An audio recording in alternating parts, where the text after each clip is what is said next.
ನಮಸ್ಕಾರ. ಶರಣು ಶರಣಾರ್ಥಿ. ನಿಮ್ಮ ಶರಣು ವಸ್ತ್ರದು ಕಲ್ಯಾಣ ಕರ್ನಾಟಕದ ಕಲಬುರಗಿ ಜಿಲ್ಲೆಯ ಚಿಂಚೋಳಿ ತಾಲೂಕಿನಲ್ಲಿರ್ತಕ್ಕಂಥ ಈ ಒಂದು ಚಂದ್ರಂಪಳ್ಳಿ ಮತ್ತು ಚಿಂಚೋಳಿ ಈ ಒಂದು ಮಾರ್ಗದಲ್ಲಿ ಸುಮಾರು 1-1.5 ಕಿಲೋಮೀಟರ್ ಅಂತರದಲ್ಲಿರ್ತಕ್ಕಂಥ ವಿಶೇಷವಾಗಿರ್ತಕ್ಕಂಥ ಒಂದು ಐತಿಹಾಸಿಕ ಮತ್ತು ಧಾರ್ಮಿಕ ಸ್ಥಳವಾಗಿರ್ತಕ್ಕಂಥ ಬುಗ್ಗಿ ಪಂಚಲಿಂಗೇಶ್ವರ ದೇವಸ್ಥಾನ.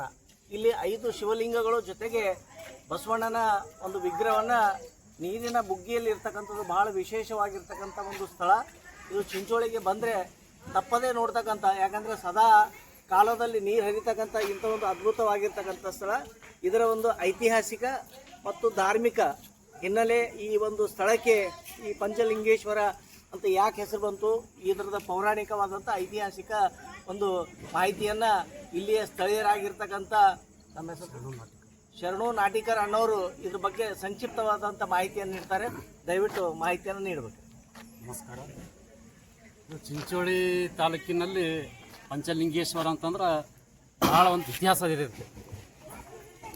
ಇಲ್ಲಿ 9 ಒಟ್ಟು ಶಿವಲಿಂಗ ಇದ್ದವು ಇಲ್ಲಿ. 9 ಅಂದ್ರೆ 5 ಪಂಚಲಿಂಗೇಶ್ವರ ಇದೆ. ಅಂದ್ರೆ ಬುಗ್ಗಿ ಏನಿದೆ ನೋಡ್ರಿ, ಹಿಂಗೆ ಒಟ್ಟು 9 ಇದ್ದವು ಅಂತ್ರಿ. 9 ಇದರಲ್ಲಿ ಈಗ ಅವೆಲ್ಲ ಮುಚ್ಚವಿ, ಎಲ್ಲ ಈ ಕಡೆ ಎಲ್ಲ ಮುಚ್ಚವ್ರಿ ಒಟ್ಟು. ಈಗ ಈ 2 ಉಳ್ದಾವ ಇಲ್ಲಿ. ಆಮೇಲೆ ಇಲ್ಲಿ ಪ್ರತಿ ವರ್ಷ ಶಿವರಾತ್ರಿಗೆ ಎಲ್ಲ ಜನ ಬಂದಿರಿ, ಎಲ್ಲ ಶಿವರಾತ್ರಿಗೆ ವಿಜೃಂಭಣೆಯಿಂದ ಇಲ್ಲಿ ಆಚರಣೆ ಮಾಡ್ತಾರೆ ಹಬ್ಬ. ಆಮೇಲೆ ಇದು ನೀರು ಇಲ್ಲಿ ತನಕ ಎಲ್ಲಿಂದ ಬಂದವ ಅಂತ ತಿಳ್ಕೊಂಡು ಇದೊಂದು ಯಾರೇನು ಗೊತ್ತಿರಲಿಲ್ಲ. ಹಿಂದಕ್ಕೆ ಹಿರಿಯರು ಹೇಳ್ತಾರೆ, ಅಲ್ಲಿ ಗೊಟ್ಟಂಗುಟ್ಟಿಂದ ನೊಗ ಬಿಟ್ರಂತ. ಅಂದ್ರೆ ಇದು ನೀರು ನೋಡಮ್ಮ ಎಲ್ಲಿದೆ ಅಂತ ತಿಳ್ಕೊಂಡು ಅದು ನೊಗ ಬಂದು ಇಲ್ಲಿ ತಿಳಿತಂತ್ರಿ. ಅಂದ್ರೆ ಇದು ಎಲ್ಲಿ ಹ್ಯಾಂಗ್ ಬಂತು, ಇದಕ್ಕೆ ಇನ್ನೂ ಮಾರ್ಗ ಸುರಂಗ ಮಾರ್ಗ ಮತ್ತೆ ಇದಕ್ಕೆ ಹೊಟ್ಟೆ ಗೊತ್ತಿಲ್ಲ. ಇದೊಂದು ನಿಜಾಂಶ ಅದ. ಆಮೇಲೆ ಇಲ್ಲಿ ಪ್ರತಿ ದಿವಸ ಬೆಳಿಗ್ಗೆನು 4 ಗಂಟೆ ಅಥವಾ 3 ಗಂಟೆ ಬಂದ್ರೆ ನಾವು ಮನೆಯಲ್ಲಿ ಹ್ಯಾಂಗ ಬಿಸಿ ನೀರು ಹಚ್ಚಿ ನಾವು ಒಲೆ ಹಚ್ಚಿ ನೀರು ಕಾಯಿಸ್ಕೊಂಡು ಸ್ನಾನ ಮಾಡ್ತೀವಲ್ಲ, ಅದೇ ರೀತಿಯಲ್ಲಿ ನೀರು ಯಾವಾಗಲೂ ಗರಂ. ಚಳಿಗಾಲ ಅಂತೂ ನಾವು ಈ ಮಾಲ ಹಾಕಿದಾಗ ನಾವು 2ನೇ ಸಲ ಬರೋದೀಗ ಬೆಳಿಗ್ಗೆ ನೀವು ಸ್ನಾನ ಮಾಡಿದ್ರೆ ಇಲ್ಲಿ ಉಗ ಬರ್ತದ್ರಿ. ಆಮೇಲೆ ಇಲ್ಲೊಂದು ಇನ್ನೇನಪ್ಪ ಅಂತ ಪ್ರತಿ ದಿವಸ ಸ್ನಾನ ಮಾಡೋದು ಬೆಳಗಿದ್ದ ಕೂದಲು ಕರಿ ಕೂದಲು ಆಗ್ತಾವ ಅಂತ ತಿಳ್ಕೊಂಡು ಹಿರಿಯರು ಹೇಳಿದ ಒಂದು ಇದು ಅದ. ಯಾಕಂದ್ರೆ ಇಲ್ಲಿ ಯಾವಾಗಲೂ ಪ್ರತಿ ದಿವಸ ಎಲ್ಲ ಸಾರ್ವಜನಿಕರು ಬರ್ತಾರೆ, ಇಲ್ಲಿ ಬಂದೆಲ್ಲ ಸ್ನಾನ ಗೀನ ಮಾಡ್ತಾರೆ. ಆಮೇಲೆ ನಮ್ಮ ಹನುಮಾನ್ ದೇವಸ್ಥಾನ ಇದೆ ಇಲ್ಲಿ. ಹನುಮಾನ್ ದೇವಸ್ಥಾನ ಇದೊಂದು ಪುಣ್ಯಭೂಮಿ. ಆಮೇಲೆ ಇದು ರುದ್ರಭೂಮಿ ಇದೆ ಇಲ್ಲಿ. ರುದ್ರಭೂಮಿ ಅಂತಂದ್ರೆ ಇದು ಎಲ್ಲ ಸಮಾಜದವರಿಗೆ ಇಲ್ಲಿ ಮಣ್ಣು ಮಾಡ್ಲಿಕ್ಕೆ ಅವಕಾಶ ಇದೆ ಇಲ್ಲಿ.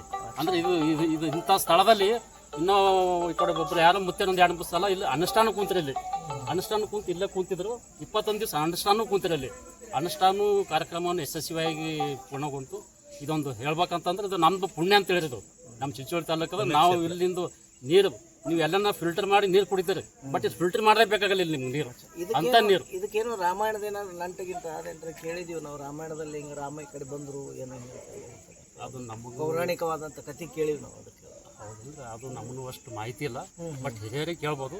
ಇದು ಒಟ್ಟ ಇದು ಬೌಂಡ್ರಿ ಹಾಕಿದಾರೆ. ಇದು ನಮ್ಮ ಹಿಂದೂ ಇದಕ್ಕೆ ಸಂಬಂಧಪಟ್ಟಿದಂಥದ್ದು ಇದು ಅದ್ರ ಇದು ರುದ್ರಭೂಮಿ. ರುದ್ರಭೂಮಿ. ಅಚ್ಚಾ. ಇಲ್ಲೆಲ್ಲರೂ ತಂದು ಸಾರ್ವಜನಿಕರು ಯಾರು ಹಿಂದೂ ಧರ್ಮದವರು ಶವ ಸಂಸ್ಕಾರ ಮಾಡ್ತಾರೆ. ಅಚ್ಚಾ. ಇದು ಟೋಟಲಿ ಇಲ್ಲಿ ಹಿಡಿದು ಅಲ್ಲಿ ತನಕ ಅಲ್ಲಿ ಗೇಟ್ ಅದಲ್ಲ ಹಿಂದಲ್ಲಿ ಗೇಟ್ ಕಣಕ್ಕೆ ಅದು 6 ಕಿಡದು ಪೂರ ಅಲ್ಲಿ ತನಕ ಪೂರ ಹಿಂದೂ ಯಾರು ಬೇಕಾದರೂ ಮೋಕ್ಷ ಮಾಡ್ಕೊತ ಎಲ್ರಿಗೂ ಇದೆ ಅಂತೆಲ್ಲ. ಅಂದ್ರೆ ಇದು ಇಷ್ಟು ಇದ್ರದ್ದು ಇತಿಹಾಸ ಆದಂತ ಅರ್ಥ ಆಯ್ತು. ಅಂದ್ರೆ ಇದು ನೀರು ಎಲ್ಲಿಂದ ಬರ್ತದಂತ ಇಲ್ಲಿ ಕೂಡ ನಿಗೂಢ ಅದ. ನೀರಂತೂ ಇಲ್ಲಿಂದ ಕುಡಿದ್ರೆ ನಿಮ್ಮ ಪಂಚಾಮೃತ ಕೊಡಬೇಕು ನೀರು ಅಂತಲ್ಲಿ ನಿಮ್ಗೆ ಎಲ್ಲಿ ಸಿಗಂಗಿಲ್ಲ. ಯಾವುದೇ ರೋಗ ರುಜಿನಗಳಿಗೂ ಕೂಡ ಬರೋದಿಲ್ಲ ಅಂತ ನೀರು. ಭಾಳ ಸ್ವೀಟ್ ಅಂತ ಹೇಳಿದ್ರು. ನಮ್ಮ ತಾಲೂಕದಾಗೆ ಭಾಳ ಫೇಮಸ್ ಅಂತ ಹೇಳಿದ್ರು ಅಂತ ನೀರು. ಇಲ್ಲಿವರೆಗೆ ನಾಟಕರ ಅಣ್ಣವರು ಭಾಳ ಸಂಕ್ಷಿಪ್ತವಾದಂಥ ಈ ಒಂದು ಪಂಚಲಿಂಗೇಶ್ವರ ದೇವಸ್ಥಾನದ ಬಗ್ಗೆ ಭಾಳ ಚೆನ್ನಾಗಿ ಒಂದು ಇದು ಮಾಹಿತಿಯನ್ನು ನೀಡಿದ್ರು. ಇಲ್ಲಿವರೆಗೆ ಕೂಡ ನೀರು ಎಲ್ಲಿಂದ ಬರುತ್ತೆ ಅಂತಕ್ಕಂಥದ್ದು ನಿಗೂಢ ಇದೆ ಅಂತಕ್ಕಂಥದ್ದು ಹೇಳಿದ್ರು. ಮತ್ತು ಜೊತೆಗೆ ಇಲ್ಲಿ ಈ ಒಂದು ಬೆಳಗ್ಗೆ 4 ಗಂಟೆಗೆ ಬಂದಾಗ ಬಹಳ ಬಿಸಿಯಾಗಿರ್ತಕ್ಕಂಥ ಉಗ ಬರ್ತಕ್ಕಂಥ ನೀರನ್ನು ಕೂಡ ನಾವು ಇಲ್ಲಿ ಬಿಳಿ ಕೂದಲು ಕೂಡ ಕಪ್ಪಗಾಗ್ತವೆ ಅಂತ ರಾಜ್ಯದ ಜನತೆ ಇಲ್ಲಿ ಬಂದು ಕಲಬುರಗಿ ಜಿಲ್ಲೆಯ ಈ ಒಂದು ಪಂಚಲಿಂಗೇಶ್ವರ ದೇವಸ್ಥಾನವನ್ನು ದರ್ಶನವನ್ನು ಪಡೆದು ತಾವೆಲ್ಲ ಕೂಡ ಪುನೀತರಾಗಿ ಆ ಭಗವಂತನ ಶಿವನ ಆಶೀರ್ವಾದವನ್ನು ಪಡಿಬೇಕಂತ ಈ ಒಂದು ಸಂಕ್ಷಿಪ್ತವಾದಂಥ ಮಾಹಿತಿ. ಧನ್ಯವಾದ.